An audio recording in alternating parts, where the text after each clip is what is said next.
Hey everyone, welcome back to another edition of Copperworks Distilling Live.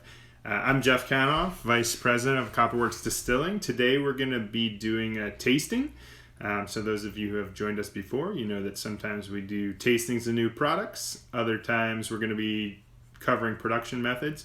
I'm going to give everybody a little time to sign on. Hey everyone that's joined so far. We're going to be doing these. We did them about every week at the end of the year during the kind of fun, exciting holiday season. We want to make sure they're still sustainable, so we're not going to do them quite as often, but every time we have a new release, I'll definitely get on here and talk about those. And we're going to be doing some more in-depth ones on the production side, getting some guests and things like that. So it'll be a little bit harder to coordinate, so a little less often, but they should be pretty cool and compelling sessions because you'll get some, people other than us talking about what they do. People like maltsters, growers of the barley, people who work at cooperages who build barrels, some of the brewers we work with. So some fun stuff like that. But today we're going to be tasting Tonic Cask Finished Gin. So again, I'm just going to give about 30 seconds to a minute for people to sign on. I'll tell you another piece of news that you may have seen broken earlier on our stories or on our importers posts. So we are actually going to be shipping our first whiskeys to Australia very soon. So they probably won't actually land and be available for sale until June-ish. But we're working with a small importer there, pretty new, but they've been doing a great job of bringing in some really cool craft distilleries from the US. So they were interested in bringing in Copperworks. They definitely have an extreme passion for the subject of craft whiskey. So we're super excited that they're going to get our spirits in the right hands of the folks in Australia. So if you are following us from Australia, or if you have friends down there, let them know Copperworks whiskey is coming to Australia pretty soon. So we've given some time here, so let's get into it. So the product we're tasting today is one of our cask finished gins. So this is our Tonic Cask Finished Gin. So this is part of our experimental line of cask finished gins. So those of you who know us well know that we have our New Oak Cask Gin that's always available, and then we have this rotating series of experimental cask finished gins that are aged in kind of fun, interesting, sometimes very novel types of barrels. So this one's pretty cool because it is a very interesting type of barrel, but it's one that we liked so much the first time we did it that we've done it a few times. That said, it is still super limited, and you'll learn why when I talk about how it's produced and I talk about the barrel type. But basically, we've been at it for almost 8 years now, and we've only been able to do this product 9 barrels worth. So that's just over 2,000 bottles in a total of 8 years. So super limited. I'm talking 2,000 bottles, not 2,000 cases of bottles. So it goes quick. Each release, each barrel is only about 250 bottles. So it goes pretty fast, and you'll kind of see why it's hard to make more of this. So with that said, let's jump into how it's produced. So I called it a Tonic Cask Finished Gin, and really the reason I called it that is because that's exactly what it is. So we take a barrel that previously had tonic syrup in it, and we age our gin in it. So it picks up the flavor from not only the wood in the barrel, but also from the tonic syrup that was in that barrel. So the barrel is a little more unique than just that. It actually starts its life as a charred New American oak barrel that's filled with bourbon down in Kentucky, kind of, the home of bourbon, where most of the bourbon is made in this country.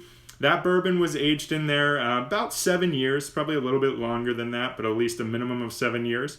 Then it went to another local distiller in the Seattle area called Big Gin. They put their bourbon barrel Big Gin in it for about 6 to 9 months. Then they send it to our friend Brad, who makes a product that I have right here called Bradley's Kina Tonic Syrup. And he puts his syrup in there for a special version of this syrup, and he ages it for about 6 months, so the barrel's all coated with that syrup. So it's got bourbon, it's got gin, it's got tonic syrup, and then we come along and we put our small batch gin recipe in it for somewhere between 4 and 6 months, depending on the particular barrel. This one was about 4 months, 2 weeks when we found the flavor was right, and we wanted to pull this one out. So it's a really interesting, there's tons of flavors going on. You've got the wood, you've got the bourbon, you've got the previous gin that was in there, you've got the tonic syrup, and then of course you have our gin that went in there. So really unique production process. Brad, who makes this tonic syrup, small company, he sells a fair amount of the tonic syrup, but of that special version, it's pretty limited edition. So we can only get the barrels every time he has one of those available. So it's super, super limited. And that's why we've only done 9 of these barrels in almost 8 years now. So, just over 2,000 bottles total of this one. Just released yesterday, the 9th barrel, so it's available on our online store now. So definitely, if this interests you, you'll definitely want to pick one of them up quickly because they will sell out relatively fast. So we usually then send the barrel to a brewer who does something cool with it. Oftentimes Elysian does their Avatar Jasmine IPA in that barrel because they find the tonic syrup flavors with the gin flavors and that jasmine work really well. But let's get into tasting the product now, which is kind of the fun part. Hopefully some of you at home have this one, or you pick it up soon and you can kind of rewatch the tasting notes and taste it again. Really sippable on its own, and the reason for that is because it kind of has all the elements of a cocktail already. It is bottled at 100 proof, so it is a bit strong. It could take some water, some ice, and then we'll talk about cocktails that you can make with it later.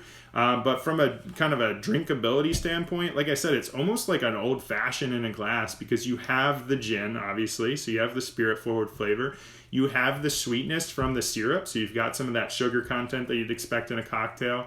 And you have some bitter notes because the earthiness of the cinchona bark that makes the tonic syrup gives you some of that flavor that you'd expect to get from bitters that you use in cocktails. So it's almost like a really strong cocktail. You can almost think of it as like a gin and tonic reduction. A lot of earthy notes in the aroma, some orange, actually a ton of orange. I always think of it as sort of like a kind of a foresty men's cologne kind of aroma. Which, you know, depending on who you are, you may really like that or you may not.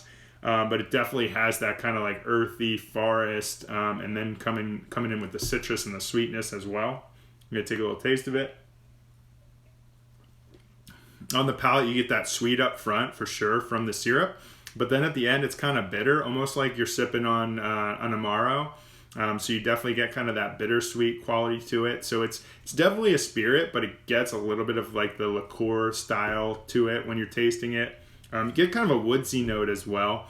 So not necessarily from the barrel, I don't think, because the barrel was super well used, but from that bark that's making the tonic. So really balanced because you get enough sweetness, you get enough of sort of the bitterness, and then obviously I mentioned kind of the orange notes. You get the gin. There's still plenty of juniper there. Yeah, it's definitely, you know, quite sweet, but not so sweet, and especially because that bitterness balances it out. Really nice, drinkable. You know, it comes out very consistent from batch to batch. We were a little concerned about that because of how much it goes through, but remarkably, it is relatively consistent each batch. It always has a lot of these same characteristics. So that's nice. So if you have had it in the past and you're looking to get another bottle, you can know that this one will definitely be different, but it will have a lot of the common characteristics. So again, for those who are just joining, we're tasting a Tonic Cask Finished Gin. This is a barrel that previously held tonic syrup, and we put our gin into it for about 4.5 months. So it's picking up a lot of the flavor from the tonic and the barrel itself. So let's talk about cocktails, because I think that's actually the most fun thing about this product. It can do a lot in the terms of the cocktail world. So one classic that I like to do with this is called, you know, a Tom Collins. So you can call it, you know, something else, a little spin on that, maybe a Tonic Collins or something like that. But you're going to use basically essentially gin, lemon juice, some kind of sweetener, and then a little bit of club soda if you want to top it off, give it a little sparkle to it. With this one, if you want to replace kind of the normal simple syrup with a little bit of Brad's tonic syrup, that's kind of a good way to go. You might want to do all of it if you really love the flavor of tonic, or just do like half and half. Do a little bit of the simple syrup, a little bit of the tonic syrup. So I'd recommend starting somewhere like, you know, 2 ounces of gin, 3/4 to 1 ounce of fresh squeezed lemon juice, and then maybe, you know, a 1/2 ounce of regular simple and a 1/4 ounce of the tonic syrup, and then adjust it, you know, as you like. So do you like it a little stronger? Do you like it a little more citrus? Do you like the tonic syrup? Maybe you do all tonic syrup. Don't like the tonic syrup? Maybe you go all simple syrup. But that drink's a classic, and it's going to work really well with this gin, as well as some of our other cask finished gins, frankly.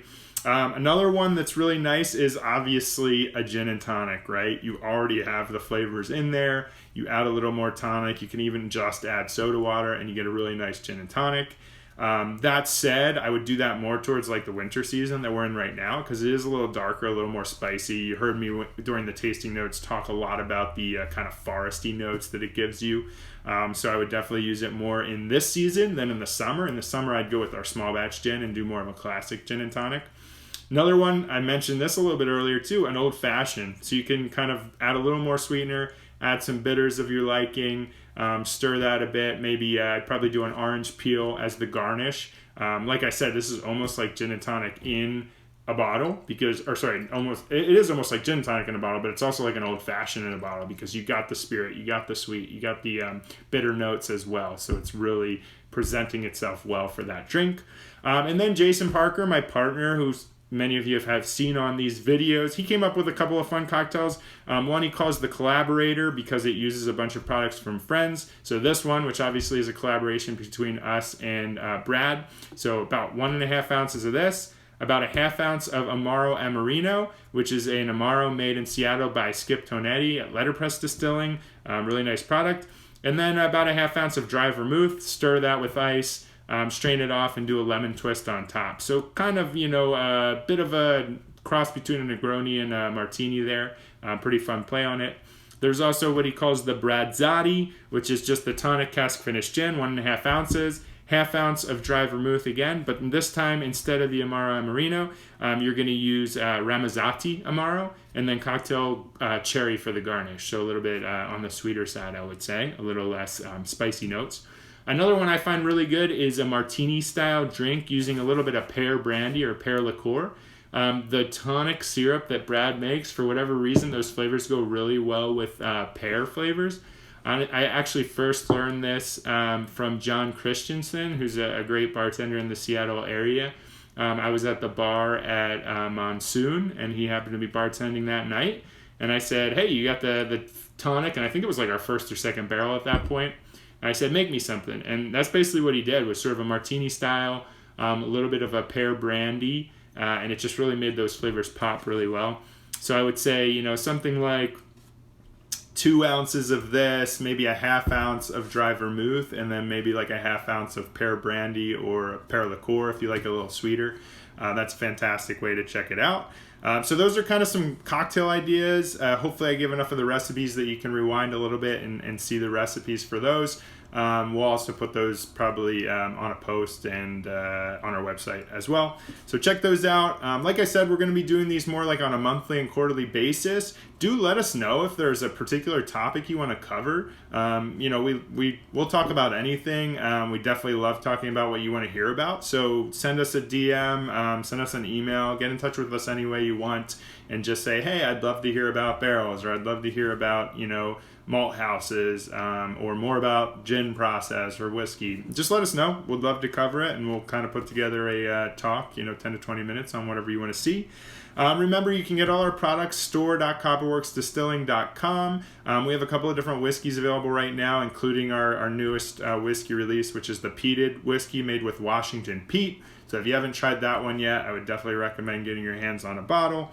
That's about it. So I'm just going to kind of wrap things up. Thanks for joining. Again, this is the Tonic Cask Finished Gin. It's a collaboration between Copperworks and Bradley's Kina Tonic Syrup. Really nice to sip on its own. Lots of great cocktail ideas as well. Thanks to everybody for joining, and we'll catch you next time on Copperworks Distilling Live. Cheers.